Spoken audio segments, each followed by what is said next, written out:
All right, well, we have time for one last segment on the show, and this is going to be our off script. For those of you that watch the show often, you know what we do in off script is Dirk or I, usually when Dirk is here, we'll share a little story or a game, or we'll throw something at each other that the other one doesn't expect, and we'll get some kind of unvarnished reactions to what it is. So since Dirk's not here, I invited Jeff Dewar. Jeff is our CEO, Quality Digest CEO. He's up in Seattle. So I invited Jeff to join us via Skype to come on the show and play our little off-script game with us this week. So Jeff, how you doing? Good. How you doing, Mike? I'm doing great. Thanks for doing this, Jeff. I think you're going to appreciate this one. I think you're going to have a good time with it because, you know, we know you. I know you pretty well. You're a visual guy. You are Yep. one that always is interested in what the graphics say, what they don't say, making sure that those things make some sense. So to help us with this week's off-script segment, I'm going to show you a couple of images, and I'm going to get your hot take on what they mean to you. Okay? You haven't seen these. You haven't seen these images. So you don't know what I'm going to throw at you, but I want you to look at these images. I think there's 4 of them. So I want you to look at them one at a time, and I want you to tell me what these images say to you in real time. So you ready? You ready to go? Okay, I'm making my screen bigger here. Okay. All right, Chris, let's share image 1 with Jeff. Can you see that one, Jeff? I can. Okay. What are you when you look at that, what does that say to you?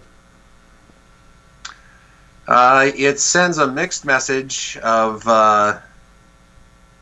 this is a pedestrian walkway, but stop and don't walk here. Okay. Partly because the green seems to almost have a sort of a representative of a circle with a slash through it, you know, through the pedestrian. Mm-hmm. And then there's the red tape there that says stop and look both ways. Yeah, I mean, to me, what I saw with this is I saw red, yellow, and green. So, you know, those color cues are ones that say, well, should I stop? Should I go? Should I hesitate? I mean, it's like everything all at once. But this is a typical kind of setup. You'll see a lot of tape, obviously. You only know what it actually is by the writing on the yellow. Right, exactly. Without that, though, you don't know. You see this, obviously, I'm sure a lot of our users see this in their factories all over. This is very common to have taped areas like this with some instructions that maybe aren't so clear sometimes. All right, well, let's look at image number 2. This is a fun one. I don't even know what this one means. What does this one mean to you? So this looks like a car being made in a robotic factory. Yeah. Maybe almost like a time-lapse kind of thing. I think so. I don't know. I mean, there's a lot of robots in there, man. I mean, but there's no humans. I don't see a human being anywhere in that whole area. Well, that is the future of smart manufacturing, isn't it? Yeah.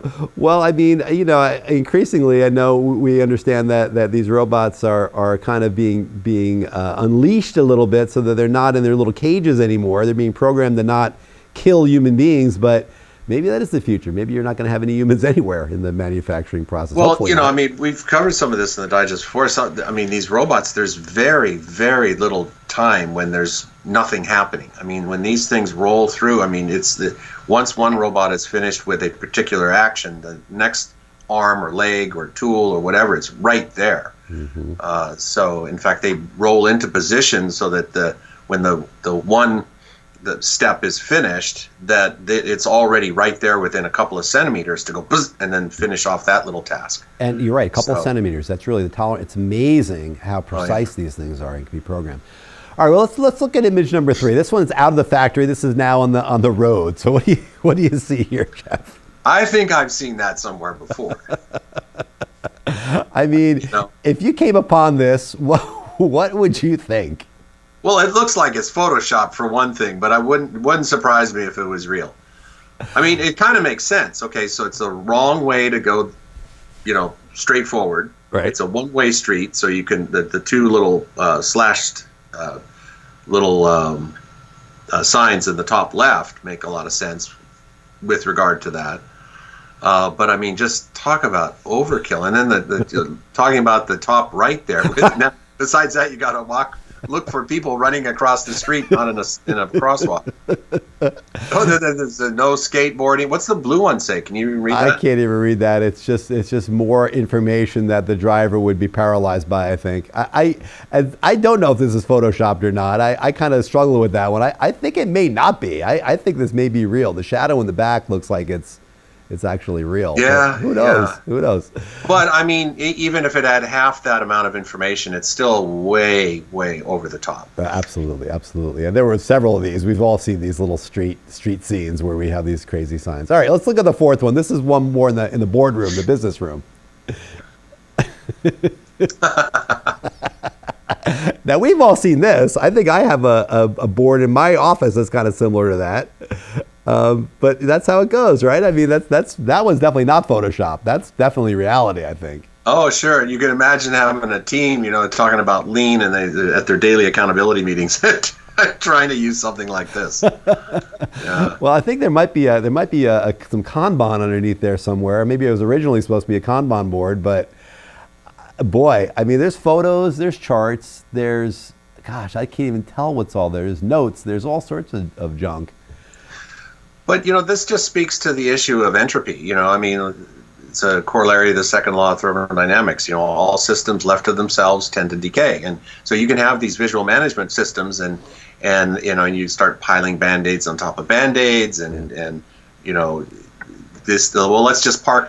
You could take your parking lot and say, well, we're not going to get to that. Let's put that in the parking lot. And then that gets up there. And then pretty soon it's just a mishmash without a regular, rigid, discipline to really keep the whole thing focused on what its original purpose is. That's right. And Jeff, it all comes down to visuality, man. I mean, you have been one of the big proponents in my career about that is make it visual, make it so that people can see the work and see the work flow. And it's good. It's good to be reminded of that. These funny little images, I think, kind of underscore that in people's work lives. Yeah, I've always liked what our colleague Gwen Galsworth says. She says, let the workplace speak to your eyes. That is great, Jeff. Well, Jeff, thanks for joining us. That's Jeff Dewar, our CEO, playing our off-script game. We'll bring you back, Jeff. We'll do another one of those. It was fun doing that with you today, so thanks. Sounds good, Mike. All right. All right, talk to you later. We'll see you, Jeff. Bye. All right. Well.